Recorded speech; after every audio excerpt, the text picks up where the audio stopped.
Salut, alors si tu es là, c'est peut-être que tu as des soucis avec les unités et les grandeurs, tu les mélanges, tu les confonds. Ben voilà, cette vidéo est pour toi. J'ai ici une pomme. Grandeur physique, c'est tout ce qu'on peut mesurer ou calculer. Qu'est-ce que je peux mesurer sur une pomme? Par exemple, je peux mesurer sa masse. Je peux mesurer sa hauteur. Tout ça avec des instruments. Je peux aussi calculer son volume. Ok? Le volume, c'est un calcul, mais c'est aussi une grandeur physique. C'est une des caractéristiques mesurables de ma magnifique pomme. Je reviens sur la masse. Masse, il y a un symbole, c'est petit m. Masse, pomme. Je t'encourage à mettre des indices. Masse en petit, pomme. Comment je la connais? La masse de la pomme, je la pèse avec une balance. Ça, c'est l'instrument de mesure. Je lis, il y a marqué 200. Ok, mais si je m'arrête là, ça ne veut rien dire. Masse pomme égale 200, ça veut rien dire. 200 quoi? C'est marqué dessus 200 grammes. Voilà, petit g, grammes. Ça, c'est l'unité. Ok, elle est indiquée par un instrument de mesure ou parfois on peut démontrer l'unité aussi.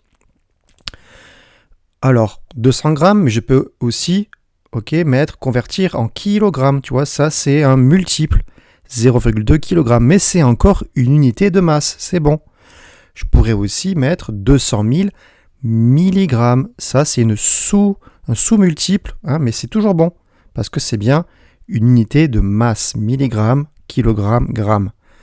Par contre, 20 litres, ça n'a aucun sens. Une masse en litres, tu vois, ce n'est pas possible, parce que litre, c'est une unité pour le volume, pas pour la grandeur masse.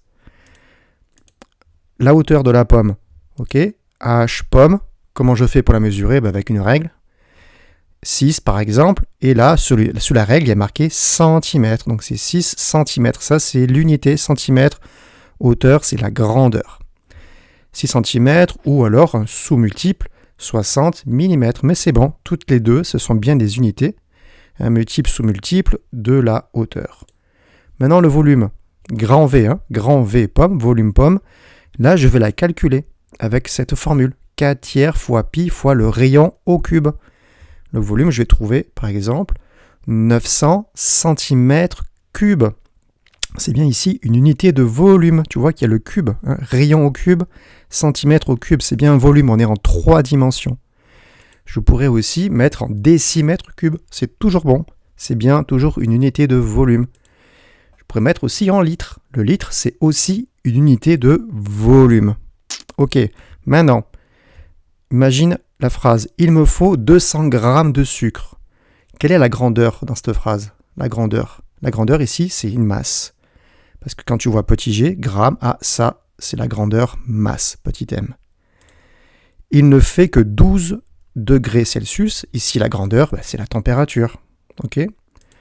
Bob achète 2 litres de lait. Ok, c'est quoi la grandeur ici? C'est un volume, parce que grand L, litre, c'est l'unité d'un volume. Pour finir, voilà un petit tableau. On fait l'inverse. Je te donne l'unité. Il faut me dire la grandeur. Tu peux faire pause.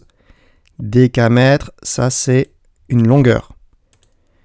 Alors, kilogramme par mètre cube. Ça, c'est une masse volumique. Tu vois?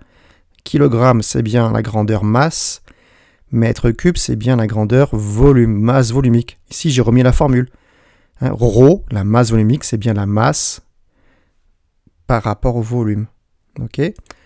Millilitres, quelle est la grandeur? Volume. Quand tu vois ml, c'est forcément un volume. Maintenant, gramme par litre, c'est aussi une masse volumique. Pareil, j'ai bien une masse, m, unité gramme, divisé par volume, unité litre ici. Ok, masse volumique, tu vois.